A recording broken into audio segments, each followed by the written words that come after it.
Hi guys, welcome back to the pharma daily. आज के video lecture में हम बात करने वाले हैं टिंचर्स के बारे में। तो टिंचर्स, जैसा कि हम जानते हैं, एक फार्मास्यूटिकल लिक्विड डोजेज फॉर्म्स होते हैं और ये जनरली वाटर या वाटर एंड अल्कोहल के मिक्सचर से बने होते हैं। ठीक है, तो आइए इनके बारे में हम डिटेल में डिस्कस करते हैं ताकि आपकी जीपैट प्रिपरेशन में भी मदद कर सकें और साथ ही साथ आपके सेमेस्टर एग्जाम में भी बहुत कम आएंगे आपके ये नोट्स। ओके, तो टिंचर्स की सबसे खास बात ये होती है कि टिंचर्स जो हैं ये कॉन्सेंट्रेटेड हर्बल या फिर एनिमल एक्सट्रैक्ट से बने होते हैं। इनके अंदर जो एक्टिव इंग्रेडिएंट है वो या तो एक प्लांट बेस्ड एक्सट्रैक्ट होता है या फिर एक एनिमल बेस्ड एक्सट्रैक्ट होता है, और उन्हें हम अल्कोहल के थ्रू प्रिजर्व करके या फिर ग्लिसरीन के थ्रू प्रिजर्व करके एक लिक्विड डोसेज फॉर्म का रूप देते हैं, एंड इसीलिए हम इन्हें टिंचर्स बुलाते हैं। ठीक है, तो basically as I said, that they are made by extracting the active compound or the active pharmaceutical ingredient from the medicinal plants or medicinal animals. And जो extraction का जो process है वो कैसे परफॉर्म किया जाता है? Basically the extraction process involves soaking of the plant material in a solvent and then extracting the medicinal compound out of it. तो बेसिकली हम अल्कोहल को जनरली यूज करते हैं फॉर प्रिपेयरिंग टिंचर्स। ठीक है, अल्कोहल के अंदर हम जो मेडिसिनल प्लांट है हमारा, जिसके अंदर से हमें एक्सट्रैक्शन करना है, मैसरेशन के प्रोसेस के साथ इसको बनाते हैं। हम आगे इस वीडियो में और बात करेंगे डिटेल में। तो इस मेथड से हम लोग जो है जो एपीआई को एक्सट्रैक्ट करते हैं, और फिर उसकी मदद से एपीआई को एक्सट्रैक्ट करने के बाद हम टिंचर्स को प्रोड्यूस करते हैं। आगे चलते हैं। So commonly used in herbal medicine. Tinctures are commonly used in herbal medicines, and tinctures are popular due to their long shelf life and ease of use. Basically इनकी जो shelf life है वो long क्यों होती है? इसलिए होती है क्योंकि इनके अंदर अल्कोहल प्रेजेंट होता है, और अल्कोहल जो है ये एक प्रेजर्वेटिव की तरह एक्ट करता है। Okay, then let's talk about further. On the next slide we are gonna say about the potency of the drug. होता क्या है एक्चुअली? हमारा जो एक्सट्रैक्शन हम कैरी आउट करते हैं किसी भी प्लांट या एनिमल एक्सट्रैक्ट से, जब हम मेडिसिनल कंपाउंड एक्सट्रैक्ट करते हैं, तो जो concentration of active ingredient tinctures में बनता है या टिंचर्स में प्रेजेंट होता है वो बहुत ज़्यादा हाई कॉन्सेंट्रेशन होता है। क्योंकि ड्रग का बहुत ज़्यादा हाई कॉन्सेंट्रेशन टिंचर्स के अंदर प्रेजेंट होता है, इसीलिए ये जो फॉर्मुलेशन है, ये जो लिक्विड डोसेज फॉर्म्स है, ये काफ़ी ज़्यादा पोटेंट हो जाते हैं। इनकी जो पोटेंसी है वो बहुत हाई होती है। अब अगर हम पोटेंसी की बात करें तो पोटेंसी का मतलब होता है the minimum amount of drug that produces maximum amount of therapeutic action in the body. ठीक है, तो इस पोटेंसी की डेफिनेशन के हिसाब से अगर हम देखें तो क्योंकि ड्रग का कॉन्सेंट्रेशन बहुत ज़्यादा हाई होता है टिंचर में, इसीलिए इनकी पोटेंसी भी हाई होती है। ठीक है, tinctures contain a high concentration of medicinal compounds making them a potent drug या dosage form, and as well as more effective dosage forms. ठीक है, मोर इफेक्टिव मतलब इनका जो थेरेपेटिक एक्शन है वो काफी ज्यादा अच्छा और काफी ज्यादा लंबा माना जाता है। ठीक है, now the best part about tinctures is that they are readily getting absorb. ठीक है, इन द बॉडी। तो इनका रैपिड एब्जॉर्प्शन होता है बॉडी के अंदर, क्योंकि ये लिक्विड प्रिपरेशंस हैं तो ये इजीली डिसॉल्व होते हैं बॉडी के अंदर जाके, बॉडी के ऊपर एब्जॉर्प्शन फास्ट करते हैं, जिसकी वजह से जो है उनकी बायो अवेलेबिलिटी बढ़ जाती है। अब बायो अवेलेबिलिटी क्या होती है? The amount of drug that reaches systemic circulation, उसे हम बायो अवेलेबिलिटी बोलते हैं। ठीक है, the percentage concentration of drug that reaches the systemic circulation. Systemic circulation मतलब ब्लड सर्कुलेशन।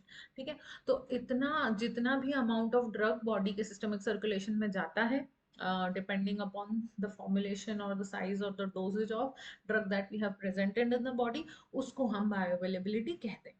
तो टिंचर्स की अगर हम बात करें as a liquid dosage form, tinctures के अंदर रैपिड एब्जॉर्प्शन शो करते हैं टिंचर्स, और साथ ही साथ इनकी बायोअवेलेबिलिटी काफी अच्छी होती है। ठीक है, due to their liquid form tinctures are quickly absorbed in the body and have high bioavailability. अब क्योंकि ये जल्दी एब्जॉर्ब होते हैं बॉडी में और इनकी बायोअवेलेबिलिटी काफी अच्छी होती है और काफी ज्यादा होती है compare to other liquid dosage forms, इसीलिए इनका जो ऑनसेट ऑफ एक्शन है वो भी काफी ज्यादा रैपिड होता है। ऑनसेट ऑफ एक्शन के बारे में हम कई बात कर चुके हैं। ऑनसेट ऑफ एक्शन का मतलब होता है कि ड्रग देने के बाद the time duration after intake और administration of the drug, the time required to produce therapeutic action in the body. ठीक है, उसे हम कहते हैं ऑनसेट ऑफ एक्शन। अब बात करते हैं एक और एडवांटेज के बारे में। जो टिंचर्स होते हैं ये काफी कन्वीनियंट होते हैं and they are very easy to administer. क्यों? क्योंकि ये लिक्विड डोजेज फॉर्म है तो इनको अप्लाई करना काफी आसान होता है।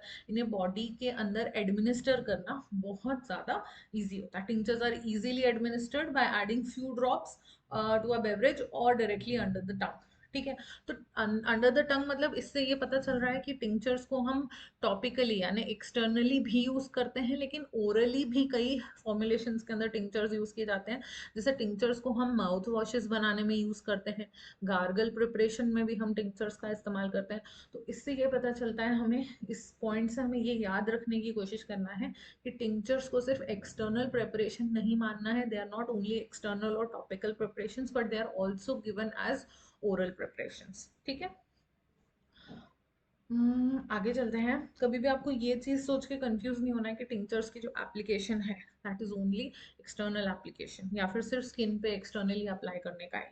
ठीक है, now talking about the common uses of tinctures. तो टिंचर्स कई बार यूज किया जाता है for pain relief, digestive health and sleeping aid. ठीक है, आइए डिटेल में बात करते हैं। अगर पेन रिलीफ की बात करें तो tinctures can be use to alleviate pain. Alleviate pain मतलब पेन को कम करने में यूज किए जाते हैं for different types of pain such as headaches and muscle soreness. ठीक है, तो ऐसे कई टिंचर्स मार्केट में अवेलेबल हैं जो पेन रिलीफ या पेन मैनेजमेंट को वर्क करते हैं। देन डाइजेस्टिव हेल्थ की अगर बात करें तो certain tinctures such as peppermint और ginger tinctures can help improve the digestion. तो ये डाइजेशन इम्प्रूव करने में हेल्प करते हैं, बॉडी का मेटाबॉलिज्म बढ़ाने में हेल्प करते हैं और साथ ही साथ स्टमक का जो डिस्कम्फर्ट होता है उसे भी रिलीव करने में मदद करते हैं। इसलिए ओवरऑल ये डाइजेस्टिव हेल्थ को भी प्रमोट करते हैं। देन तीसरी चीज जो है ये स्लीपिंग एड की तरह भी काम करते हैं। जो हर्बल टिंचर्स होते हैं लाइक वैलेरिन और chamomile are often used as natural sleeping aids. आपने देखा होगा कैमोमिल टी बहुत फेमस है, तो ये एक स्लीपिंग एजेंट की तरह, स्लीप इंड्यूसिंग एजेंट की तरह काम करती है, इसलिए कैमोमिल के टिंचर्स बहुत ही फेमस है। ठीक है, फॉर दिस यूज। आगे चलते हैं, let's talk about the next thing. तो टिंचर प्रिपरेशन प्रोसेस के बारे में मैंने आपको बताया था कि हम इस वीडियो में अच्छे से डिस्कस करेंगे। तो सबसे पहले क्या किया जाता है, इसकी 4 स्टेप प्रोसेस होती है। सबसे पहले we are selecting the plant material और द एनिमल मटेरियल, जिससे हमें टिंचर का जो एक्टिव कंपाउंड है, टिंचर में जो एक्टिव कंपाउंड हम डालने वाले हैं उसे एक्सट्रैक्ट करने वाले जो भी प्लांट बेस या एनिमल बेस होता है हम उसे सिलेक्ट करते हैं। ठीक है, on high quality only high quality plant material or animal material should be used for tincture preparation. Then second point में हम चूज करते हैं एक्सट्रैक्शन का सॉल्वेंट, क्योंकि मैंने आपको जैसा कि बताया कि टिंचर्स बनाने के लिए हम लोग मैसरेशन प्रोसेस यूज करते हैं। So in order to create या extract the material we need an extraction solvent. एक अप्रोप्रिएट सॉल्वेंट की हमें यहाँ पे जरूरत पड़ती है जो ड्रग को डिग्रेड या हार्म ना करे, टॉक्सिफाई नहीं करे। तो उसके लिए हम एक प्रॉपर अप्रोप्रिएट सॉल्वेंट का चॉइस भी करते हैं। जो choice of solvent depends on the desired properties of the tincture and the solubility of its active compounds. ठीक है, तो जो थर्ड प्रोसेस होता है वो होता है soaking and macerating. Then soaking and macerating के अंदर हम क्या करते हैं, बेसिकली हम जो भी हमारा प्लांट मटेरियल है या फिर जो भी हमारा एनिमल मटेरियल है, बेस है, जिसके अंदर से हम एक्सट्रैक्शन सॉल्वेंट की मदद से हमारा एक्टिव कंपाउंड एक्सट्रैक्ट आउट करने वाले हैं, ठीक है, उसे हम सोक करके रखते हैं हमारे एक्सट्रैक्शन सॉल्वेंट के साथ। ठीक है, soaking and macerating the plant material और the animal material for that matter. The plant material is soaked in the solvent for a specific duration to extract the medicinal compounds। मतलब कुछ लंबे समय के लिए, जो भी उसकी रेसिपी प्रोसेस का टाइम है, उस मेथड में जितना टाइम लगता है उतने टाइम ड्यूरेशन के लिए हम उसे अनटच्ड छोड़ देते हैं उस प्लांट बेस्ड मटेरियल को जिससे हमें एक्टिव इंग्रेडिएंट एक्सट्रैक्ट करना है, और उसके साथ उस एक्सट्रैक्शन सॉल्वेंट को जो कि हमें एक्सट्रैक्शन या मैसरेशन प्रोसेस में मदद करेगा। ठीक है, देन लास्ट आता है फोर्थ प्रोसेस। तो जो फोर्थ पॉइंट है उसके अंदर हम filtering and bottling of the tincture करते हैं। मतलब जो हमने एक्सट्रैक्ट किया है मेडिसिनल कंपाउंड उसे हम फिल्टर करेंगे और साथ ही उसे स्टोरेज, हमारे जो कंटेनर्स होते हैं उनके अंदर स्टोर करेंगे। ठीक है, after the extraction process is perform the tincture is filtered to remove any solid particles and then bottled. ठीक है। तो फिल्टर हम इसलिए कर रहे हैं ताकि जो हमारा एक्सट्रैक्टिंग कंपाउंड था, जो हमारा एक्टिव कंपाउंड एक्सट्रैक्ट होकर आया है, उसके कुछ भी सॉलिड पार्टिकल्स हमें नहीं चाहिए। हम चाहते हैं कि एक स्ट्रीमलाइन, एक होमोजीनियस मिक्सचर की तरह, एक होमोजीनियस सॉल्यूशन की तरह हमारा टिंचर जो है वो उसे हम बॉटल में स्टोर करें और as a liquid dosage form इसे हम मार्केट में प्लेस करें। इसलिए कोई भी सॉलिड पार्टिकल्स हम उसमें रहने नहीं देना चाहते, इसीलिए हम फिल्ट्रेशन करते हैं। ओके, नाउ ये हो गया हमारा टिंचर का प्रिपरेशन प्रोसेस। अब हम थोड़े से टिंचर के बारे में बाकी डोजेज फॉर्म से कंपैरिजन करके देखते हैं। ठीक है, तो अगर हम टिंचर्स और सिरप्स को कंपेयर करें तो सिरप्स का हमारा अलग से ऑलरेडी एक वीडियो है हमारे YouTube channel the pharma daily पर, आप वहां पर जाके उसे डिटेल में सिरप्स के बारे में भी पढ़ सकते हैं। बट यहाँ पर हम डिस्कस कर रहे हैं डिफरेंस बिटवीन या फिर comparison between tinctures and syrups. तो सिरप्स क्या होते हैं? Sweet, viscous, concentrated aqueous solutions, right. तो उनके अंदर अल्कोहल की मात्रा या तो कम होती है या बिल्कुल नहीं होती है। ठीक है, now talking about tinctures, tinctures are actually preparations made from herbal और एनिमल बेस्ड एक्सट्रैक्ट्स। ठीक है, इनके अंदर एक एक्सट्रैक्शन सॉल्वेंट होता है, इनके इनके अंदर अल्कोहल का कॉन्सेंट्रेशन भी काफी ज्यादा हाई होता है। अल्कोहल के अलावा कोई अगर एक्सट्रैक्शन सॉल्वेंट की हम बात करें तो जनरली ग्लिसरीन भी बहुत ज्यादा इस्तेमाल किया जाता है टिंचर्स के अंदर। ठीक है, तो जैसा कि यहाँ पे लिखा है, tinctures are concentrated herbal extracts or animal based extracts preserved in alcohol or glycerin, while syrups are sweetened solutions, ठीक है, containing active ingredient। तो टिंचर में जो एक्टिव इंग्रेडिएंट है वो किससे बना हुआ है? हर्बल या प्लांट या एनिमल बेस्ड एक्सट्रैक्ट्स है। वेयर एज जो एक्टिव इंग्रेडिएंट सिरप में डला हुआ है वो कोई भी एपीआई हो सकता है, कोई भी ड्रग हो सकता है, right. Now let's also talk about tinctures versus elixirs. तो आप जैसा कि एक सिमिलैरिटी की अगर बात करें तो एलिक्सर और टिंचर दोनों में ही अल्कोहल प्रेजेंट है, राइट। लेकिन दोनों में फर्क क्या है फिर? ठीक है, तो elixirs are also alcohol based liquid dosage forms that contain active ingredients and flavouring agents. लेकिन उनके अंदर जो एक्टिव इंग्रेडिएंट है वो कोई हर्बल या प्लांट बेस्ड या एनिमल बेस्ड एक्सट्रैक्ट नहीं है, वो कोई एपीआई है, वो कोई सिंथेटिक ड्रग हो सकता है, वो कोई भी एक्टिव फार्मास्यूटिकल इंग्रेडिएंट हो सकता है। ठीक है, लेकिन वो किसी प्लांट या एनिमल का एक्सट्रैक्ट नहीं है, राइट। वर्सेस जो टिंचर की बात करें हम, तो हम इतनी देर से यही डिस्कस कर रहे हैं कि टिंचर्स बनाने के लिए हम एक्सट्रैक्शन प्रोसेस से प्लांट बेसिस, प्लांट मटेरियल या एनिमल मटेरियल के एक्सट्रैक्शन प्रोसेस से एक्टिव इंग्रेडिएंट को निकालते हैं। ठीक है, और फिर टिंचर्स प्रिपेयर करते हैं। अब आगे चलते हैं, let's talk about the tincture safety and storage conditions. ठीक है, तो जब हम टिंचर्स की बात करते हैं तो consultation with a health care professional is a very important thing to do और perform before administering any kind of tinctures in the body. It is important to consult a healthcare professional because using any tincture especially if you have underlying health conditions or taking any medications, it is necessary कि आपको tincture का use पता हो, उसका alcoholic concentration पता हो, आपके लिए वो बॉडी के अंदर किसी भी तरीके की हार्मफुल या टॉक्सिसिटी पैदा ना करे, कोई साइड इफेक्ट या एडवर्स इफेक्ट शो ना करे। इसके लिए आपको डॉक्टर से कंसल्ट करना बहुत जरूरी है, हेल्थ केयर प्रोफेशनल से कंसल्ट करना बहुत जरूरी है किसी भी टिंचर को अप्लाई या एडमिनिस्टर करने से पहले। रीजंस, पहला रीजन कि इसमें अल्कोहल कंसंट्रेशन बहुत ज्यादा रहता है। दूसरा रीजन कि इसके अंदर जो एनिमल एक्सट्रैक्ट या प्लांट एक्सट्रैक्ट जो एपीआई प्रेजेंट है उसका कॉन्सेंट्रेशन इतना हाई होता है कि टिंचर्स जो होते हैं वो हाईली पोटेंट मेडिकेशंस होते हैं। ठीक है, तो किसी भी ड्रग की टॉक्सिसिटी हो जाना बॉडी में या ड्रग का ओवरडोज हो जाने के चांसेस बहुत ज्यादा होते हैं। इसलिए it is recommended that first you consult with your doctor, consult with your pharmacist, consult with your health care professional and only then utilise और consume tinctures. Okay, second point बात करते हैं स्टोरेज कंडीशंस की। तो proper storage in a cool and dark place of tinctures is very very necessary. Tincture should be stored in cool, dark and a place where their potency and their shelf life can be maintained.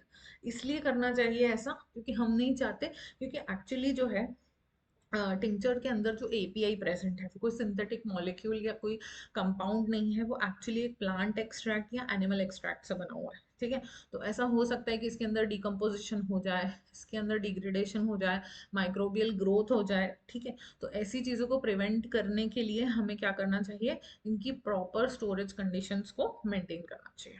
Okay, next we will be talking about examples of tincture जो market में present हैं। Valerian tincture, echinacea tincture, ginger tincture. Okay, तो ये कुछ ऐसे tinctures हैं जिनके अंदर एक्टिव इंग्रेडिएंट्स प्रेजेंट हैं और ये काफ़ी ज़्यादा पॉपुलेटेड, हाईली डेंसली पॉपुलेटेड है मार्केट के अंदर। तो अगर टिंचर्स के टाइमलाइन को हम समझें तो टिंचर्स 19th सेंचुरी के ज़माने से काफ़ी फेमस हैं। These have been used for medicinal purposes. ठीक है, इन इजिप्ट एंड चाइना सबसे पहले ओरिजिन्स ऑफ टिंचर हमें मिलते हैं। ठीक है, during the 19th century tinctures जो है काफ़ी पॉपुलैरिटी गेन कर रहे थे वेस्टर्न मेडिसिन के कंपैरिजन में और हर्बल रेमेडीज की तरह ये एक्ट कर रहे थे। और मॉडर्न डे में अगर हम आज की बात करें, in this century, in 21st century, in 2023, tinctures are still very famous and are very utilized, very uh, stable and very potent medications, liquid dosage forms. तो आज की इंडस्ट्री में भी काफ़ी ज़्यादा इंटरेस्टिंग फॉर्मुलेशंस एज टिंचर्स पाए जाते हैं। ठीक है, आगे चलते हैं, हम बात करते हैं अब about tinctures being versatile liquid dosage form. अब ये वर्सेटाइल लिक्विड डोसेज फॉर्म क्यों है? क्योंकि ये पुराने ज़माने से चले आ रहे हैं, ये ट्रेडिशनल मेडिसिन की तरह यूज़ किए जाते थे, लेकिन आज के ज़माने में भी ये अपनी थेरेपेटिक प्रॉपर्टीज़ की वजह से, अपनी हाई शेल्फ लाइफ की वजह से और काफ़ी स्टेबल शेल्फ लाइफ की वजह से आज भी यूज़ में है। ठीक है, तो ये काफ़ी वर्सेटाइल और काफ़ी स्टेबल, काफ़ी इफेक्टिव फॉर्मुलेशंस होते हैं। एट द सेम टाइम ये टॉपिकली एक्सटर्नली भी यूज़ किए जा सकते हैं, ये ओरली और इंटरनली भी बॉडी में यूज़ किए जा सकते हैं, क्योंकि इनका यूज़ हम कर सकते हैं माउथ वॉशेस, गार्गल, ऐसे अलग अलग लिक्विड डोजेज फॉर्म्स बनाने की process में। okay, now they also offer a very convenient and potent way to administer herbal medicines या herbal remedies। तो बेस्ट पार्ट ये है कि अगर कोई herbal medicine हम बॉडी के अंदर एडमिनिस्टर करना चाहते हैं तो best way to preserve it, best way to extract it and the best way to retain it or store it in a form or in a liquid dosage form or a formulation is to prepare a tincture of it। okay, so this is all about tinctures। And यहाँ पर मेरी website पर, जैसा कि मैं आपको रोज दिखाती हूँ, मेरे हर वीडियो में शो करती हूँ, यहाँ पर टिंचर्स के बारे में सारी डिटेल्ड नोट्स बने हुए हैं। ठीक है, ये सारे नोट्स मेरे हैंड रिटन नोट्स हैं जो मैंने अपनी जीपैट प्रिपरेशन में यूज़ किए थे। ये मैंने यहाँ पर आपके लिए वेबसाइट के ऊपर छोड़ दिए हैं ताकि आप इन्हें पढ़ सकें। वीडियो देखने के बाद अगर आप एक शॉर्ट नोट टाइप का, एक समरी तरीके का पढ़ना चाहते हैं तो you can come to our website thefarmerdaily.com and read it from here what are tinctures, because you're preparing for your GPAT exam or you're preparing for your semester exam। ये आपके दोनों ही एग्जाम प्रिपरेशंस में बहुत काम आएगा। Okay, and comment box में मुझे ज़रूर बताइएगा वीडियो कैसा लगा। साथ ही साथ कोई भी डाउट हो तो आप कमेंट सेक्शन में मेंशन कर सकते हैं। और इसके अलावा आप जो भी टॉपिक्स के बारे में नए वीडियोस चाहते हैं, जो भी टॉपिक्स आपको टफ लगते हैं फार्मेसी से रिलेटेड, किसी भी सब्जेक्ट से रिलेटेड अबाउट फार्मेसी, तो प्लीज़ कमेंट सेक्शन में मुझे बताइए। I will definitely make a video for that topic. Okay, तब तक के लिए stay tune to the farmer daily and take care. Bye bye.